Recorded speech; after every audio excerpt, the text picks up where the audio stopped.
한 주일 동안 여러분의 가정과 교회는 평안하셨는지요? 24일은 절기상 정월 대보름입니다.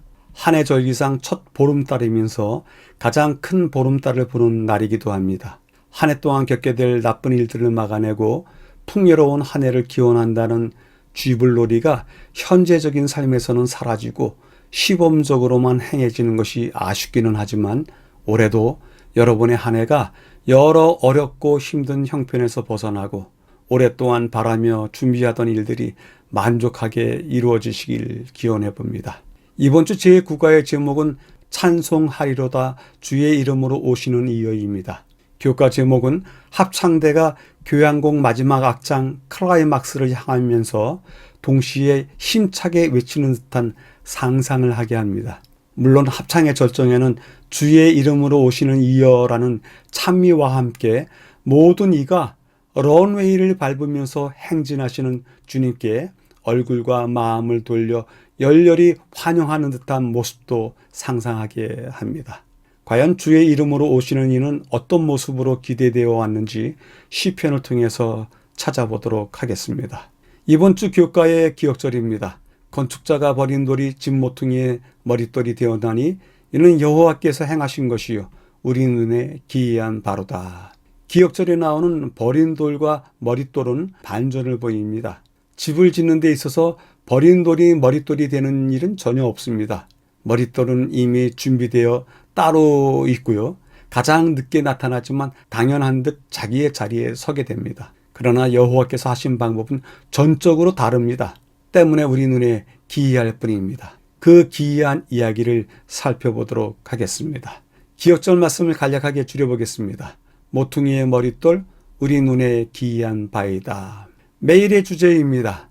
일요일 자기 목숨을 버리는 거룩한 목자, 월요일 고난받는 메시아, 화요일 영원토록 언약의 신실하심, 수요일 비교할 수 없는 권능의 영원한 왕, 목요일 멜기세덱의 계통에 따른 영원한 제사장.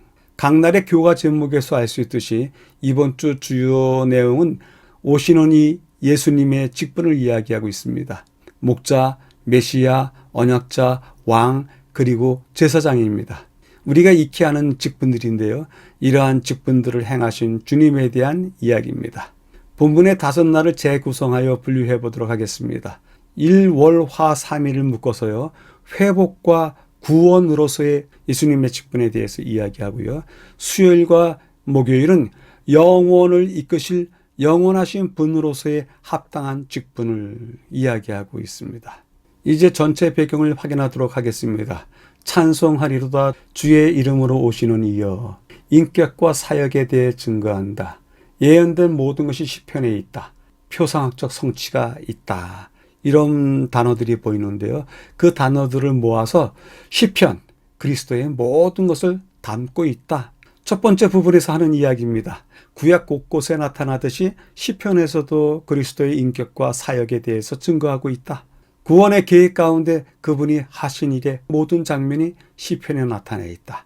시편에는 다양한 방식으로 그리스도의 생애와 사역이 예표되고 예언되어 있으며 그것은 놀라울 정도로 정확하다.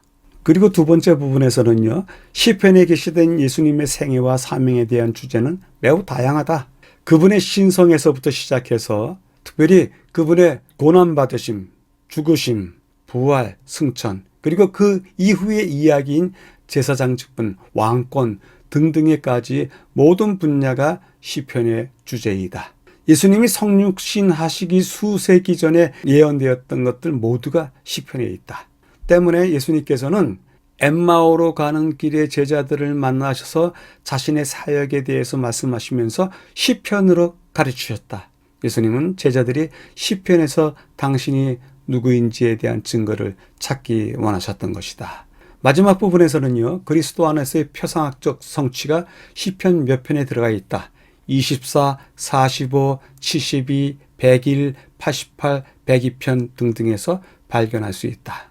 그리고 시편 기자들의 탄식, 감사, 찬양, 그리고 공의와 구원을 바라는 부르짖음, 그 부르짖음은 세상을 구원하기 위해서 그리스도께서 기도하시던 그 목소리의 메아리처럼 들을 수 있다. 전체 배경을 요약해 보도록 하겠습니다. 주님의 구원의 계획 시편에 담겼다. 엠마오로 가던 제자들에게 시편으로서 당신의 삶에 대한 예언을 해석해 주셨다. 기자들의 부르짖음 시편을 통해서 누누이 듣는데 그 부르짖음에서 주님께서 기도하시던 그 목소리가 메아리쳐 들려온다. 이제 여쭤보겠습니다. 시편에 감추어진 예수님의 모습, 여러분들은 얼마나 찾아서 읽으셨는지요? 이번 기회에 우리가 시편을 통해서 예수님의 삶에 대한 이야기를 듣기 때문에 혹시 여러분들이 이전까지 관심을 갖지 않으셨더라면 오늘 관심을 가지시면서 시편에다가 줄을 쳐가시고 체크해 두시는 것도 어떨까 생각이 듭니다. 전체 배경에서부터 본문 내용을 이해하기 위한 설명이 있어야 할 듯한데요. 이번 주 제목에 대한 것입니다. 이번 주 제목이 주의 이름으로 오시는 이여라고 했는데요. 쉽게 건너뛰어도 되지만 이렇게 부르는 이름, 그 이름 안에는 역사적으로 신앙적으로 함축된 의미가 있기에 잠시 살펴보도록 하겠습니다. 우선 구약 백성들은 누구를 기다렸었는지 기다렸던 그분에 대한 호칭들을 한번 살펴보도록 하겠습니다. 구약 백성들은 창세기 3장 15절을 통해서 여자의 후손에 대한 이야기를 들었고 그가 메시아이고 그 이 세상을 구원하실 구세주라는 것을 알았습니다. 그리고 여자의 후손에 대한 이야기를 때때로 다른 호칭을 불러왔는데요. 그 호칭이 이번 주에 우리가 공부하는 강날의 제목이 해당됩니다.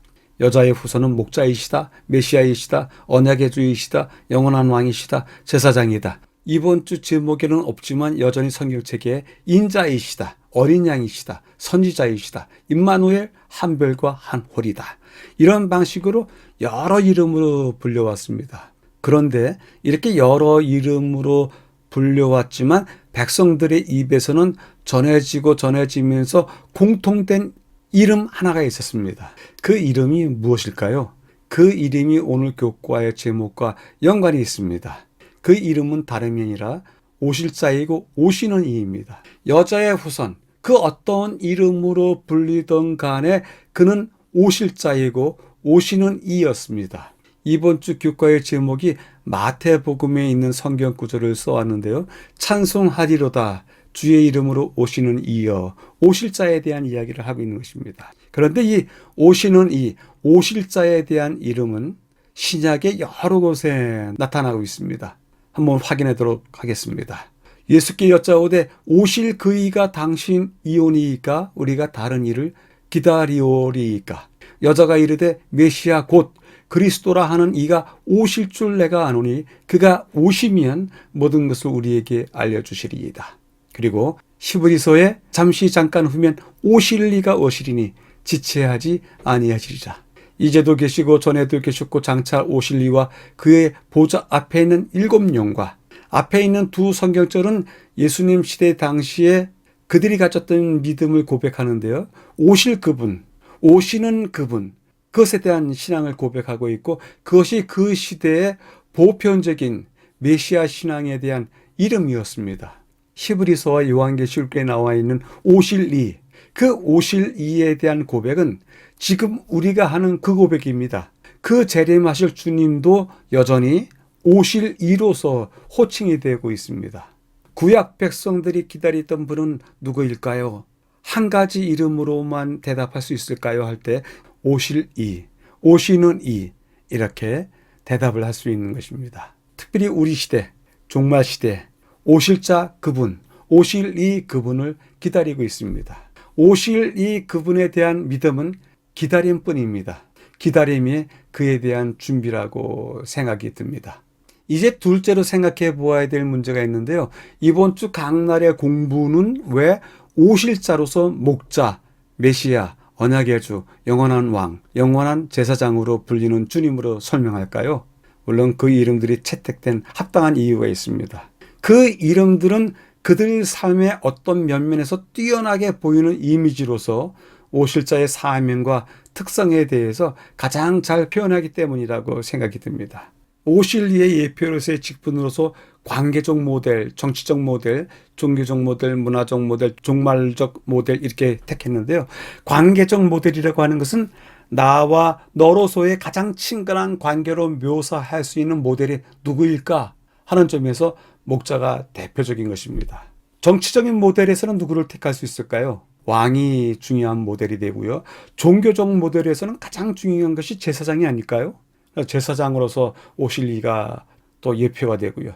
문화적 모델, 한 공동체 안에서 한 문화 집단 안에 있어서 가장 중요한 가치는 무엇일까? 그리고 그 가치에 대한 질문 속에 약속에 대한 신실성이 집단을 탁월하게 지킨다고 하는 평가를 하게 된다고 하면 언약하셨던 그 하나님만큼 신실성을 중요하게 생각하는 모델은 없기 때문에 언약의 주 이런 방식으로 이야기를 했습니다. 종말적인 모델에서는 메시아가 종말론적인 언어이기 때문에 메시아라고 하는 직분을 사용하십니다. 이러한 관점으로 영역을 나누다 보니까 이번 주 각날의 등장인물을 확인할 수 있고 그것이 곧 주님을 가리키고 있음을 알 수 있습니다. 이번 주 한날 한날 공부는 신학 분야에서도 몇 시간을 다뤄야 하는 중요한 주제이기 때문에 그 양이 상당히 많습니다. 그럼에도 불구하고 저자는 한날 분량의 아주 필수적인 내용을 다 적으려고 애쓰면서 노력하였기에 그 내용이 촘촘하게 구성되어 있습니다. 이에 조금씩 천천히 그리고 소화해 가면서 공부하신다면 이제껏 알아오던 흩어졌던 기별들이 정리되리라 생각을 해봅니다. 첫째 날입니다. 자기 목숨을 버리는 거룩한 목자, 목자이신 주님, 거룩한 목자, 그리고 선한 목자 이런 단어들이 보이는데요. 주님은 목자로서 백성과 아주 친밀하다. 첫째 날에 그 친밀성을 이야기하고자 자기 목숨을 버리는 거룩한 목자로서 제목을 정한 듯합니다. 여러 성경절 중에서 시편 23편을 읽어보겠습니다. 여호와는 나의 목자시니 내가 부족함이 없으리로다. 내가 사망의 음침한 골짜기로 다닐지라도 해를 두려워하지 않을 것은 주께서 나와 함께 하심이라. 주의 지팡이와 막대기가 나를 안위하시나이다. 나의 평생의 선하심과 인자하심이 정녕 나를 따르리니 내가 여호와의 집에 영원히 거하리로다. 이 시편은 청년이 읽는 것보다 오랫동안 신앙생활하신 연로하신 장로님이 집사님이 그들의 삶을 되뇌이면서 읽을 때 깊은 감동이 있을 것 같습니다. 내용을 확인해 보도록 하겠습니다. 시편 23편에서 목자이신 주님 그리고 그분의 양인 하나님의 백성 이렇게 설정하고 목자이신 주님께서 당신의 백성을 향해 행하신 인도하심과 지속적인 돌보심 그리고 백성들의 입장에선 모든 필요를 하나님께 의존하는 관계를 말하는 것은 너무나 당연합니다. 목자는 양떼와 함께 살면서 친히 돌보기 때문에 이 모습은 하나님과 그 백성 사이의 친밀함을 나타내기에 매우 적합합니다. 또 양을 지키며 보호하는 모습은 창조와 언약이라는 두 측면을 연결하고 있고 이는 더 나아가 양떼가 하나님의 소유인 것을 강조하기에 부족함이 없습니다. 요셉을 양떼처럼 인도하시는 거룩한 목자의 모습은 야곱의 12 아들들에 대한 축복 기도 중에 요셉을 향한 기원에 나타나는데요. 이는 곧 하나님이 이스라엘의 목자임을 반영하는 것이고 위대한 약속과 축복을 주고자 하는 것을 담고 있습니다. 시편 속의 왕은 백성들의 목자로 여겨져 왔습니다. 그러나 역사적이고도 실제적인 입장에서 대부분의 왕들은 그러한 부름에 부응하지 못했기 때문에 오직 하나님만이 오직 예수님만이 선한 목자라고 불립니다.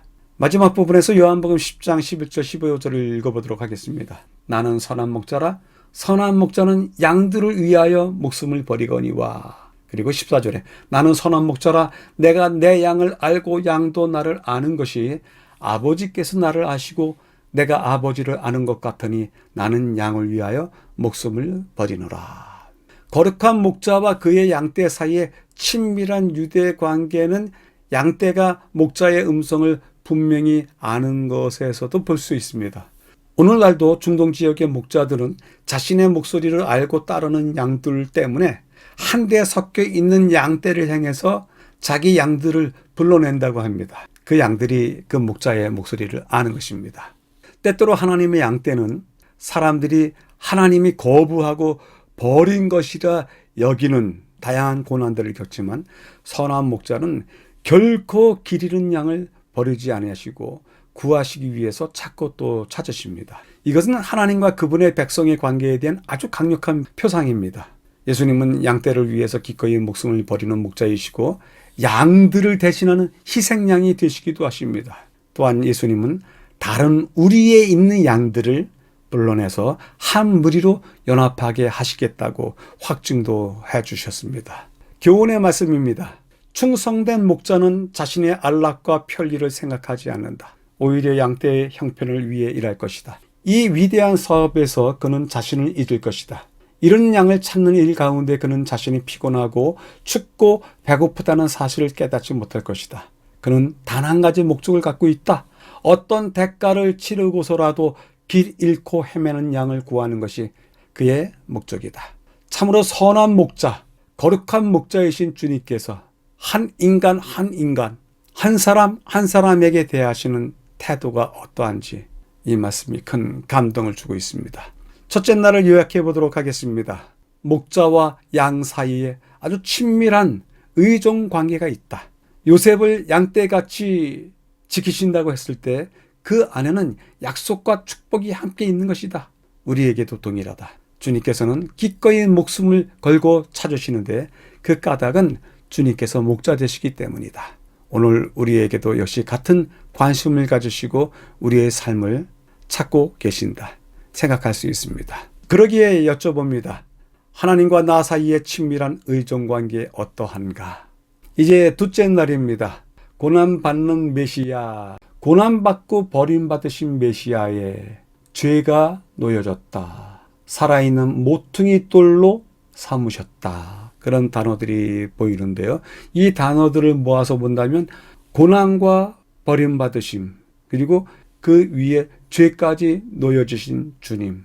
그래서 완전히 버림받은 돌처럼 여기지만 하나님께서는 그분을 모퉁이 돌로 삼으셨다.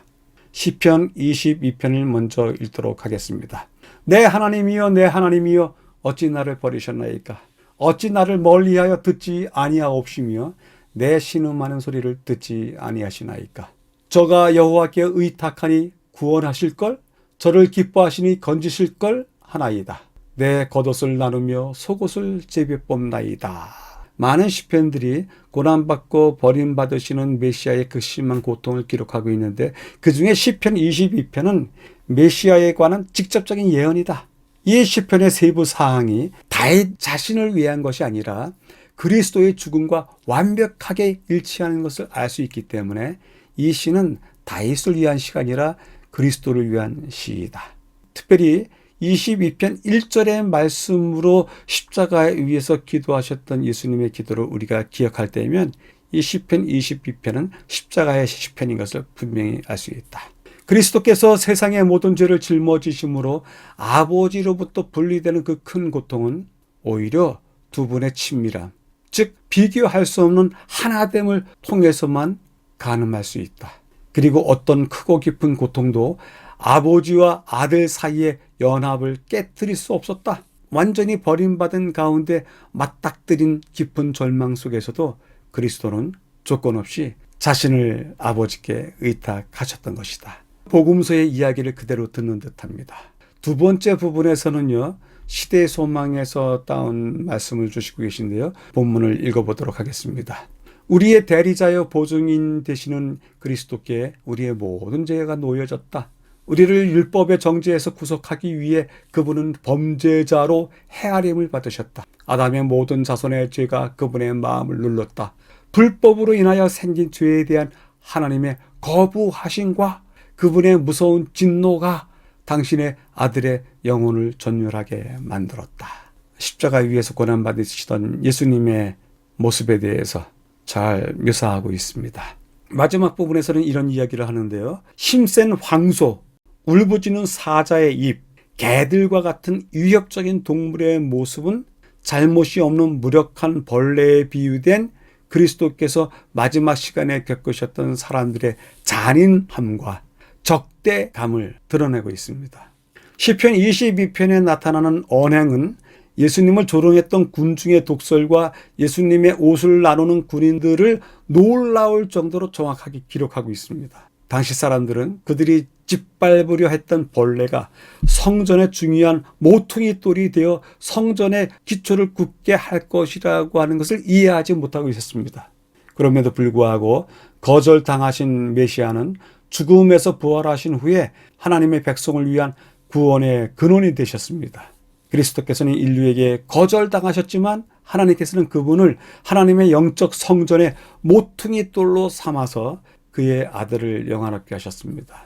하나님의 구원의 모퉁이 돌이신 주님을 거부하는 자들에게 있어서 심판의 돌이 될 것임이 분명합니다. 교훈은 다음과 같이 말씀하십니다. 하나님께서는 예수를 따르는 자들에게 그분이 약속된 메시아라는 강력한 증거를 주심으로써 예수께서 십자가에 못 박히심으로 인하여 겪게 될 쓰라린 슬픔과 실망 중에서도 저들의 확신을 완전히 잃어버리지 않게 하시고자 계획하셨다. 하나님께서는 모세와 엘리야를 변화산에 보내셔서 그분의 고난과 죽음에 대하여 함께 이야기하도록 하셨다. 하나님께서는 당신의 아들과 이야기할 상대로 천사들을 보내시지 아니하시고 지상에서 고난을 경험한 자들을 보내셨다. 천사들을 보내지 아니하시고 지상에서 고난을 경험한 자들을 보내셨다는 부분에서 깊은 생각을 가질 수 있으리라 여겨집니다. 둘째 날을 요약해 보겠습니다. 세상의 죄를 짊어지셨다. 하나님과의 분리의 고통을 느끼게 하는 것이었다. 주님께서는 범죄자로 헤아리심을 받았다. 거부와 진노가 이제 모퉁이 돌을 거절했던 자들에게 임하게 될 것이다. 그리고 마지막 부분에서는 무력한 벌레에서 모퉁이 돌이 되셨다. 십자가에 달리셨던 주님의 연약함에 대한 모습을 벌레라고 표현을 했습니다. 이제 여쭤봅니다. 타인의 잘못을 대신 지고 거부당하는 경험을 해보았던 적이 있는가? 셋째 날입니다. 영원토록 언약의 신실하심, 언약의 영속성, 영원한 것은 오직 예수께서만 그것을 이루실 것이다. 영원토록 언약에 신실하시다라는 이야기를 하시면서 언약과 관련되어서 영원한이라고 하는 단어를 몇 번을 쓰셨는데요. 언약, 오직 그리스도로 영원하니라 줄여볼 수 있겠는데요. 시편 89편을 확인하도록 하겠습니다. 내가 나의 택한 자와 언약을 맺으며 내 종 다윗에게 맹세하기를 내가 내 종 다윗을 찾아 나의 거룩한 기름을 부어도다. 내가 또 그를 장자로 삼고 세상 왕들에게 지존자가 되게 하며 내 언약을 파하지 아니하며 내 입술에서 낸 것도 변치 아니하리로다. 내가 나의 거룩함을 한 번 맹세하였은즉 다윗에게 거짓을 아니할 것이라. 본문을 확인하도록 하겠습니다. 다윗 언약에는 다윗의 혈통과 하나님의 백성을 영원히 번영하도록 돕겠다는 하나님의 약속이 담겨 있습니다.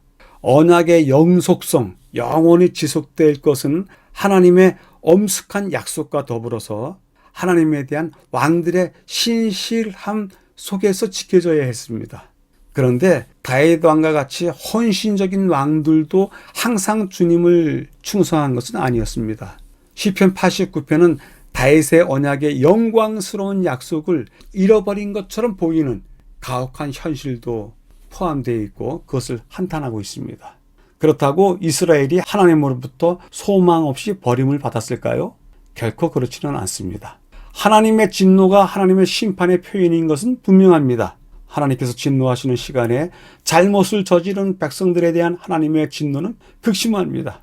그 결과 백성들은 불순종의 쓰라린 결과를 느끼고 죄의 심각성을 깨닫게 됩니다. 그런데 하나님의 진노는 영원하지 않습니다. 영원한 것이 있다고 하면 오히려 하나님의 사랑은 영원한 것입니다. 하나님의 사랑은 회개하면 그의 죄를 용서받습니다. 기자들은 하나님의 진노가 영원하지 않음에 호소하면서 하나님 언제까지입니까? 라고 묻습니다. 새로운 신망이 솟아나게 됩니다. 마지막 부분에서는 사람은 언약을 지키는 데 실패했지만 하나님이 메시아를 주시겠다는 언약은 변함이 없으므로 백성들은 그 약속 안에서 안식할 수 있다고 전합니다. 메시아는 온 세상의 모든 의와 구원을 이루실 것입니다. 결국은 하나님이 승리하시고 그의 영원한 왕국이 영세토록 세워질 것입니다. 하나님의 백성이 영원한 왕국을 세우는 것이 아니라 오직 예수님께서만이 영원한 왕국을 세우실 것입니다. 예수 그리스도는 다윗의 자손이며 메시아이십니다. 그분은 모든 피조물보다 먼저 나신 이십니다. 그분은 또한 장자이십니다. 다윗은 부모의 8번째 자녀였기 때문에 장자라는 칭호는 다윗의 태생적인 지위로서는 표현하는 것이 맞지 않습니다. 예수님께도 마찬가지입니다. 그분이 태생적인 장자라는 의미가 아닙니다. 이 호칭은 특별한 영예와 권위를 의미합니다. 하나님께서 예수님을 죽은 자 가운데서 살리셨을 때 그는 예수님을 온 세상의 왕들 중에 왕으로 삼으셨습니다. 그분에게 특별한 영예와 권위를 주셨던 것입니다. 그가 영원토록 언약을 신실하게 행하실 것이기 때문에 그러했습니다. 교훈은 다음과 같이 말씀을 주십니다. 우리는 그분께서 약속하신 바를 지키지 않으실까 염려할 필요가 없다. 그분은 영원한 진리이시다. 그분은 당신을 사랑하는 자들과 맺으신 언약을 결코 변경하지 않으실 것이다. 그분의 교회에 하신 약속들은 영원히 굳게 서 있다. 그분께서는 교회를 영원히 뛰어나게 하시고 여러 세대의 기쁨이 되게 하실 것이다. 셋째 날에 대한 요약입니다. 하나님의 신실하심, 그것은 영원할 뿐 아니라 도움에 대한 약속이기도 하다. 하나님의 진노하심 극심하시다. 그러나 사랑은 영원하다. 때문에 하나님의 언약은 변함이 없다. 주님을 장자 삼으셨다 했을 때 그 장자됨은 영예와 권위에 있어서 첫 번째 된다는 의미이다. 줄여볼 수 있겠습니다. 여쭤봅니다. 오늘의 내 삶, 진노가 있더라도 사랑은 영원하다고 믿는가? 우리가 본문 속에서 확신할 수 있는 입장에서 이야기를 들었습니다. 그럼에도 불구하고 개인적으로 그것을 믿는지 아니 믿는지는 또 다른 문제이고 중요합니다. 새겨보게 되기를 바랍니다. 넷째 날입니다. 비교할 수 없는 권능의 영원한 왕, 대관식을 가리킨다. 지팡이는, 그리고 궁극적인 승리는, 왕에 대한 이야기를 하시고 계신데요. 이 단어들을 모아보면 대관식과 지팡이, 주님께서 궁극적으로 승리하시는 영원한 왕이신 것을 알 수 있다. 확인할 수 있습니다. 시편 2편입니다. 내가 영을 전하노라. 여호와께서 내게 이르시되 너는 내 아들이라. 오늘날 내가 너를 낳았도다. 내게 구하라. 내가 열방을 유업으로 주리니 네 소유가 땅끝까지 이르리로다. 110편이요. 내가 네 원수로 네 발등상 되게 하기까지 너는 내 우편에 앉으라 하셨도다. 여호와께서 시온에서부터 주의 권능에 호를 내어 보내시리니 주는 원수 중에서 다스리소서. 내용들을 확인해 보도록 하겠습니다. 첫 번째 부분에서는요. 시편 2편 7편에서 내 아들이라 선포하시는 장면은 하나님께서 당신의 언약을 따라서 왕을 즉위시키는 대관식을 가리키고 있다. 이 구절은 그리스도의 부활과 높이 받으심을 영원한 새 언약의 시작으로, 그리고 그리스도의 왕 같은 제사장 직분의 시작으로 확정하고 있다. 메시아는 전례 없는 명예와 권세를 가진 분으로서 하나님의 우편에 앉아 계시다 말씀합니다. 그런데 이에 대해서 보충하는 아주 적절한 인용문이 본문에 있습니다. 인용문을 보도록 하겠습니다. 더욱이 주님과 기름 부음 받은 자 메시아 사이의 상호작용에는 이 다윗 언약의 메시아와 주님을 동일시하려는 의도까지 있다. 만일 오른쪽에 앉으신 분이 주님이라면 메시아도 오른쪽에 계시기 때문에 주님은 메시아이시다. 아주 간결하지만 확실한 메시지를 전해주고 있습니다. 중간 부분에서는요. 그리스도는 결국 그의 원수들에 대해서 완전한 승리를 거두실 것이다. 원수를 발등상으로 삼는다는 것은 고대 근동의 왕들이 패배한 원수의 목을 발로 밟아서 그들에 대한 완전한 지배력을 과시했던 관습을 반영하는 것이다. 특별히 110편 2절에 나와 있는 홀, 즉 지팡이는 압제의 도구가 아닙니다. 지팡이는 원래 지파의 상징으로서 지파의 지도자들이 들고 있었습니다. 그런데 그리스도는 시온의 백성을 대표하기 때문에 그분의 지팡이는 시온에서 나온다고 말씀을 하는 겁니다. 그의 지팡이는 악의 통치를 끝내는 그리스도의 압도적이고도 유일한 통치를 묘사하는 하나님의 심판의 상징으로서 탁월합니다. 악한 왕들에게도 회개하고 메시아에게 복종할 기회는 주어집니다. 마지막 부분에서는요, 그리스도의 궁극적인 승리는 다니엘 7장의 재림전의 장면에서 생생하게 그려진다고 말씀하시는데요. 그 7장을 보도록 하겠습니다. 즉히 높으신 이의 성도들을 위해서 원한을 풀어주는 심판이 주어지고 그 이후에 세워지는 그분의 나라는 영원한 나라가 됩니다.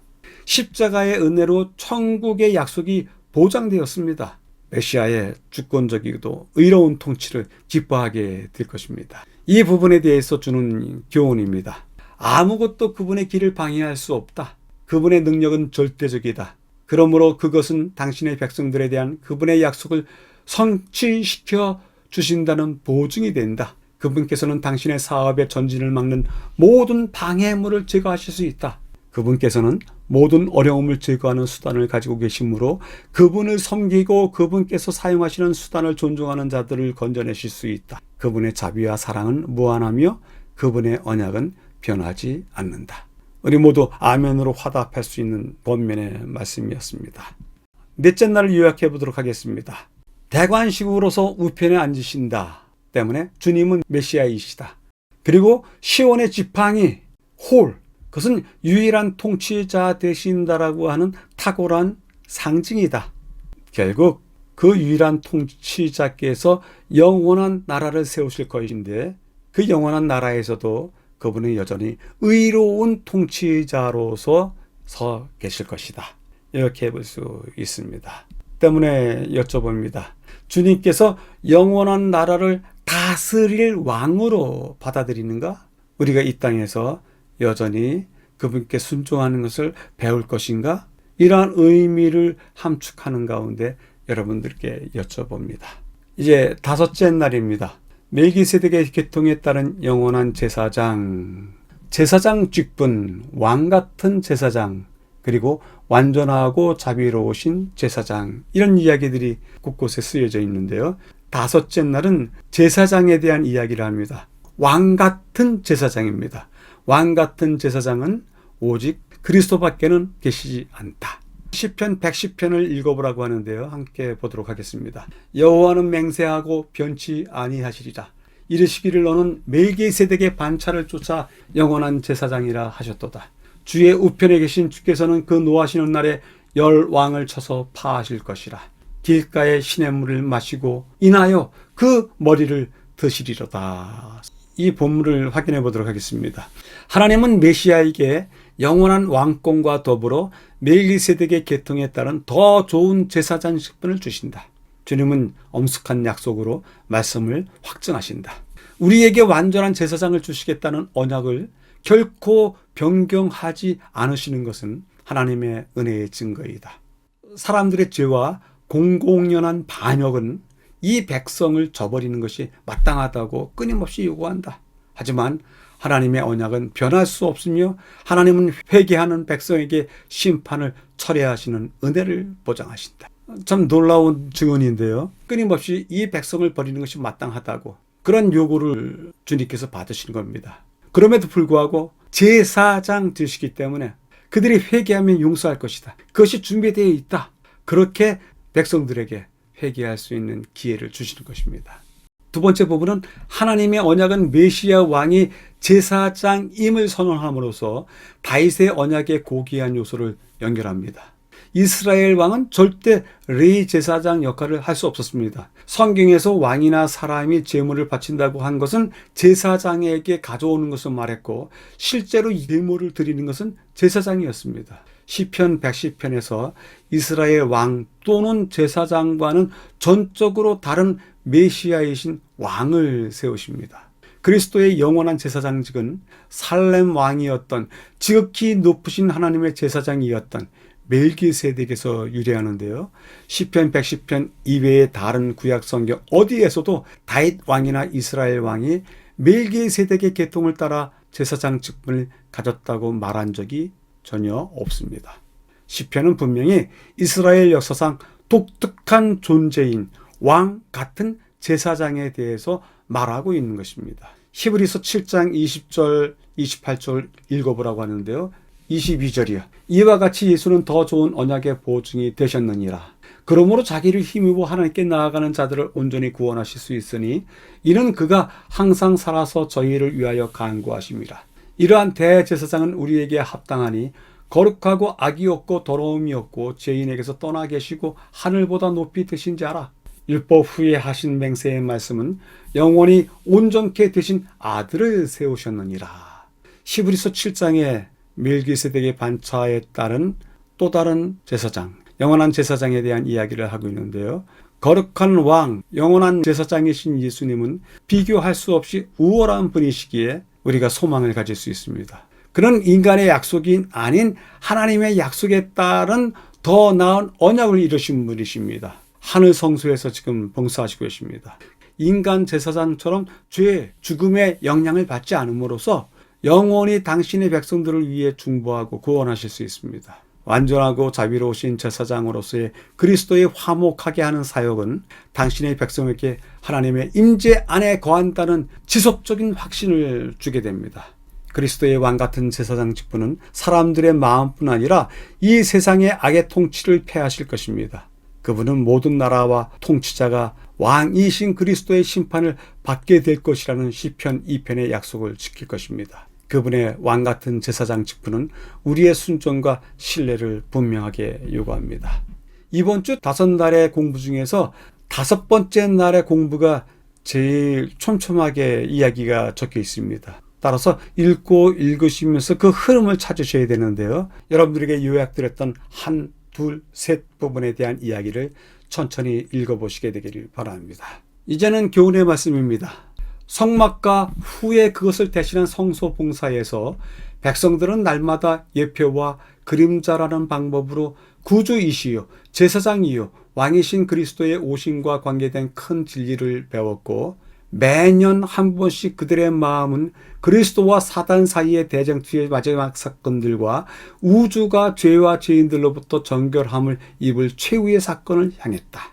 구약의 백성들은 매년 한 번씩 그들의 마음을 돌렸다고 했는데요. 우리는 지금 그 모든 사건들이 이루어진 가운데 하늘 성소를 바라보는 사람들로서 매년 한 번씩이 아니라 매일마다 우리의 마음을 대쟁투의 마지막 사건들과 우주가 죄와 죄인들로부터 정결함을 입을 최후의 사건으로 향해야 되리라 생각을 해봅니다.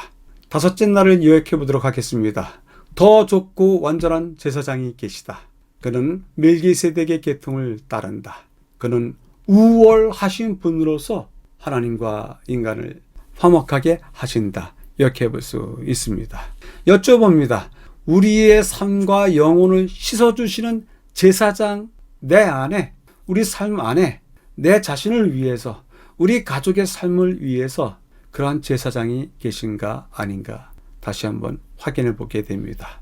이번 주의 교과를 마치면서 5째 날 본문 내용을 보충해 보도록 하겠습니다. 5번째 날은 멜기세덱에 대한 이야기인데요. 그에 대한 이야기를 잘 아시기 때문에 아주 간단히 정리해 보도록 하겠습니다. 우선은 성경이 이야기하는 멜기세덱 구조를 확인해 보도록 하겠습니다. 역사적인 입장에서 창세기 14장에 멜기세덱에 대한 이야기가 처음 나옵니다. 줄여보면 떡과 포도주를 가지고 나왔다. 11조를 드렸다. 그는 지극히 높으신 하나님의 제사장으로 불린다. 역사적인 사건을 인용하기를 시편 110편에 딱 한 번 멜기세덱이라고 하는 이름이 기록되어 있는데요. 멜기세덱의 서열에서 영원한 제사장이 나오셨다. 이런 방식으로 한 번 기록되어 있습니다. 그리고 멜기세덱에 대한 이야기는 히브리서 5장에서부터 7장까지 반복이 됩니다. 거기에서 해설이 됩니다. 5장에서 3번 쓰이고 6장에서 한 번 쓰이고 7장에서 거의 대부분 다 쓰입니다. 히브리서에서는 대부분 멜기세덱에 대한 이야기를 반차에 대해서 설명할 때 쓰입니다. 멜기세덱은 새로운 반차이다. 예수님께서 멜기세덱의 반차를 따르셨다. 이런 방식으로 멜기세덱에 대한 얘기를 많이 쓰는데요. 우리가 알다시피 멜기세덱은 예수님이 아니고 예수님 또한 멜기세덱이 아닙니다. 단지 반차에 대한 이야기만 읽을 뿐입니다. 멜기세덱을 왜 이렇게 다른 반차의 제사장으로 묘사할까요? 멜기세덱의 어떤 모습이 영원하고 온전하신 제사장이신 예수 그리스도를 그 반차에 넣고서 설명하려고 할까요? 그것에 대해서 우리가 이제까지 얘기해왔던 창세기와 시편과 히브리서에 있는 이야기들을 모아보면 멜기세덱의 반차에 따랐기 때문에 영원한 제사장이다. 어느 부분에서는 대제사장이다. 그렇게 쓰고요. 레위 계통의 직분이 아닌 온전한 직분을 행하실 제사장으로서의 예수님이시다. 그리고 아론의 반차에 대한 얘기도 나옵니다. 아론 반차보다도 그 이전에 있었던 제사장, 레위 이전에 있었던 제사장, 그 제사장이 멜기세덱이다. 그래서 별다른 제사장이다. 이런 표현도 쓰고 있습니다. 영원한 제사장, 온전한 제사장, 별다른 제사장으로서 이름을 얻고 있습니다. 예수님이 멜기세덱 반차를 따랐다는 것은 매우 중요합니다. 멜기세덱을 다른 반차다 이렇게 이야기할 때는 첫 번째, 아브라함을 시조로 하는 백성이 유대인들인데 멜기세덱은 유대인이 아닙니다. 아브라함 혈통이 아니기 때문에 유대인이 아닙니다. 그럼에도 불구하고 하나님의 제사장이었습니다. 그것이 멜기세덱의 다른 반차 제사장 묘사된 이유 중에 하나라고 보고요. 두 번째는 레위와 아론으로 이어지는 제사장 가문과 아무런 관련이 없고 그들보다 몇백 년 이전에 제사장이었다라는 것도 관련 있게 살펴볼 수 있겠고요. 세 번째는 멜기세덱이 제사장이라는 표현은 있지만 그가 어떤 피의 제단을 드렸는지에 대한 아무런 정보가 없습니다. 단지 레위 계통의 직분과 같지 아니한 별다른 제사장이었다고 설명을 합니다. 히브리서 7장 15절에 아주 드문 단어로 쓰는데요. 별다른 제사장이었다. 때문에 우리가 멜기세덱이 피의 제사를 드렸을까? 가인과 아벨 중에서 아벨이 피의 제사를 드렸다면 역시 멜기세덱도 그러지 않았을까? 그런 생각을 해보게 되는데요. 어쨌든 멜기세덱이 드렸던 제사에 대해서는 아무 정보가 없습니다. 그래서 별다른 제사장이었다라고 설명을 합니다. 이런 입장 때문에 다른 반차의 제사장으로 묘사를 하는데요. 이런 다른 반차로 보는 까닭 말고요. 그가 보여준 품위와 권위 때문에 다른 반차라고 하는 말을 쓰지 않았는가 생각이 들어서 그런 면에서 확인해 보도록 하겠습니다. 성경 구절 하나를 먼저 읽고서 시작해야 되겠는데요. 멜기세덱에 관하여는 우리가 할 말이 많으나 너희가 듣는 것이 둔함으로 설명하기 어려우니라. 이 말씀에 대해서 동의하고 저도 역시 둔한 사람이기 때문에 설명하기가 어렵다라는 말씀에 동의를 합니다. 우리의 알미 매우 얕다는 것을 전제하면서 말씀을 드려보도록 하겠습니다. 그는 살렘 왕 멜기세덱입니다. 그리고 그에 대해서 아비도 어미도 시작도 끝도 없다라고 이야기를 합니다.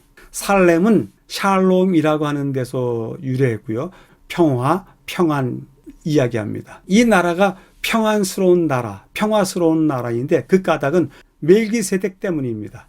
멜기세덱이라고 하는 이름이 멜키와 체덱이라고 하는 합성어인데 멜키는 왕이고 체덱은 의라고 하는 뜻입니다. 그래서 멜기세덱 이야기했을 때 그 뜻은 의의 왕이다 이런 뜻이 됩니다. 살렘 나라는 정말 좋은 나라였던 것 같습니다. 그 나라의 백성들은 모두가 부러워하는 백성이 아니었겠는가 생각이 듭니다. 왜냐하면 의로운 왕이 다스리는 나라였기 때문에 그렇습니다. 그는 아비도 어미도 시작도 끝도 없다고 하는데요. 이는 그가 왕이 되는데 상당한 이점임에도 불구하고 그런 것이 전혀 없었음을 이야기합니다. 정치를 하는 사람에게 있어서 그의 아버지나 어머니의 뒷배경은 상당히 중요합니다. 어떤 국회의원에 대한 이야기를 들을 때면 그 지역구 땅의 반이 그 조상의 땅이었다. 이렇게 얘기하는 의원들에 대한 이야기를 많이 듣습니다. 때문에 아비도 중요하고 어미도 중요합니다. 그리고 시작도 끝도 없다고 이야기하는데 한국 정치사를 보면 예전 시대 때는 대사관을 한번 정복하고 구호를 한번 외치고 그래서 감옥에 한 번 갔다 오면 그것이 경력이 되어서 정치를 시작할 수 있습니다. 근데 이 멜기세덱에 대해서는 그런 것이 전혀 없는 것입니다. 시작도 어떤 특별한 시작, 끝났다고 하는 그 끝도 보이지 않고 아비도 없고 어미도 없고 시작도 없고 끝도 없고 그의 왕권에는 특혜와 특권, 권력의 배경 같은 것이 없었다는 의미입니다. 그렇다면 어떻게 그가 왕이 되었을까요? 그는 진정한 지도력을 가진 사람이 아니었을까 생각이 됩니다. 재력에 의해서, 무력에 의해서, 배후 배경에 의해서 지도자가 되지 아니하고 오직 그의 권위와 품격이 그를 왕되게 했습니다. 과연 그의 권위와 품격이 어디에서 드러났을까요? 그 내용이 또한 기록되어 있습니다. 전쟁 포로가 되어서 끌려갔습니다.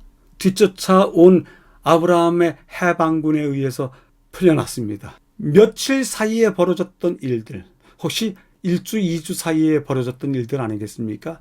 그러하면서 포로되고 노예라는 과정 속에서 그들이 배고팠고 또 잡혀가는 속에서 전쟁하는 통에 그들이 다쳤고 했을 텐데 그 배고픔과 다침을 배부르게 해주고 쉬게 해주고 안심케 하고 또 그 상처를 씻어내게 해주는 떡과 포도주를 가지고 나온 멜기세덱의 세심한 인간 이해는 정말 부럽습니다.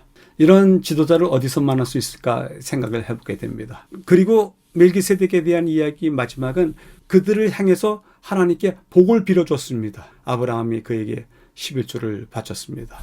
전쟁은 나는 옳다, 내가 틀리다, 어느 싸움 편이든지 둘 다 상처가 났는데 그 상처에 대해서 복을 빌어주는 것입니다. 하나님께서 너희를 품으실 것이다, 안으실 것이다, 하나님께서 너희를 치료하실 것이다 라고 복을 빌어주는 멜기세덱의 모습은 인상적입니다. 예수님께서 멜기세덱의 반차를 따르셨다고요? 그 모습을 실제 역사에서의 멜기세덱 그에게서 연상해 볼 수 있습니다. 안식일을 맞이하는 그 금요일 저녁에 주님께서는 안식일의 계곡, 왕가의 계곡 첫 부분에서 우리들을 기다리십니다. 떡과 포도주로서 우리의 허기진 삶을 배부르게 하시고 우리의 상처난 삶을 치료하시기 위해서 거기서 기다리십니다. 온갖 모습으로 매맞고 터지고 흔적이 생긴 흔들리는 우리의 몸을 통째로 끌어안으시고서 우리를 향해 축복 기도를 해주십니다. 안식일을 맞이하는 그 계곡에서 우리를 만나실 주님을 연상해 보게 됩니다. 그리고 상처난 우리의 모습 속에서 그분을 간절하게 바라는 기원이 깃들어 있음을 보게 됩니다. 6째 날입니다. 더 깊은 연구를 위해서 두 곳을 확인해 보도록 하겠습니다. 그는 고통과 버려진 가운데 기도하실 때도 우리와 함께 하시는 하나님이시다. 공의와 구원을 부르짖는 중에도 그는 우리와 함께 하시는 하나님이시다. 예수님은 우리를 상실과 절망에 버려두지 않으시며 승리와 믿음의 길을 보이시는 우리와 함께 하시는 하나님이시다. 그는 우리를 죄악의 멸망에서 구원하기 위해 영원한 제사장과 왕이 되셨다. 너는 이스라엘 자손에게 이같이 이르기를 스스로 있는 자가 나를 너희에게 보내셨다라고 말씀하신 분 바로 그리스도이셨다. 이것은 이스라엘 백성의 구원의 보증이었다. 온유하고 겸손한 베들레헴의 아기는 육신으로 나타난 바 되신 하나님이시다. 그는 우리에게 나는 선한 목자라, 나는 산떡이다, 곧 길이요 진리요 생명이다, 하늘과 땅의 모든 권세를 내게 주셨으니라고 하셨다. 나는 모든 허락의 보증이다. 나이니 두려워 말라. 이제는 마지막으로 자신에게 질문하기를 해보도록 하겠습니다. 시편 속의 메시아에 대한 기도를 선택하여 나의 기도로 삼으라. 몇 편을 노래할 것인가? 몇 편이라 말씀드렸을 때 그것은 몇 장이라고 하는 뜻이고 몇 편이라고 말씀하셨을 때 또 다른 뜻은 여러 편, 서너 편을 노래해 보시라, 기억해 보시라, 간직해 보시라 하는 뜻에서 말씀을 드렸습니다. 오늘의 교과를 세 줄로 요약해 보도록 하겠습니다. 주님, 나의 목자라고 부르라. 주님, 신실하신 언약자로 우리 마음에 품으라. 그리고 주님, 영혼의 제사장으로 삼아라. 말씀을 드려봅니다. 보은학계의 교과 연구에 참여해 주신 여러분께 감사드립니다. 다음 주에 다시 뵙겠습니다. 감사합니다.